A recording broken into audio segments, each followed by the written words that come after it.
Here is another amazing thing found on Reddit. This is a clip. I guess it went viral. I didn't know anything about this. It is a kind of a behind-the-scenes split screen on a green screen, sort of showcasing how technology plays a role in the modern creation of artistic projects. Like, you can play a bit of it. And what you'll see here is on the top is obviously the individual on the green screen, the actor, and then the world that can be created in a relatively tiny space through creative thinking, imagination, software. This is all made in Blender, and it's all made by one person. Wow.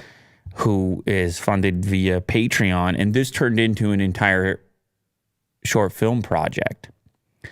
But like, you see the way that they created an elevator, because you're limited for space on the green screen. So you create a vertical space. You go down the imaginary elevator, you pay the imaginary vendor, engage with the futuristic world, all drawn in there.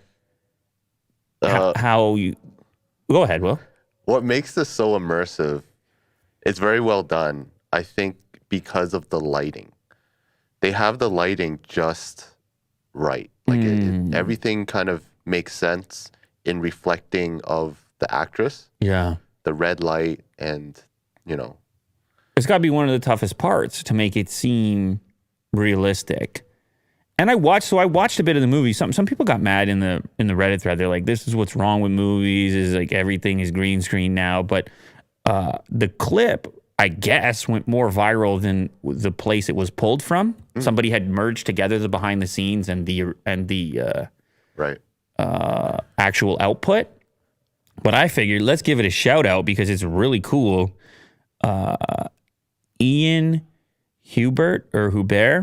Episode 1, Salad Mug, Dynamo Dream, actually a series that he kept improving. You can click on the next tab, actually, Will, to show it off. Yeah, this is it here. And it's a 21-minute short film, futuristic short film, 3 years in the making, and funded via Patreon. And it's a After Effects and all 3D work in Blender, which is free software. It's just kind of amazing what can be accomplished.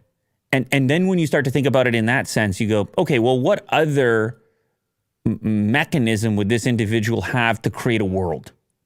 Yeah. In the absence of a green screen software, I mean, the budget would just be astronomical to try to create these environments in reality. And so when you look at it as you try to imagine the constraints and say, okay, I'm looking for a path to tell a story. It happens in the future and so forth.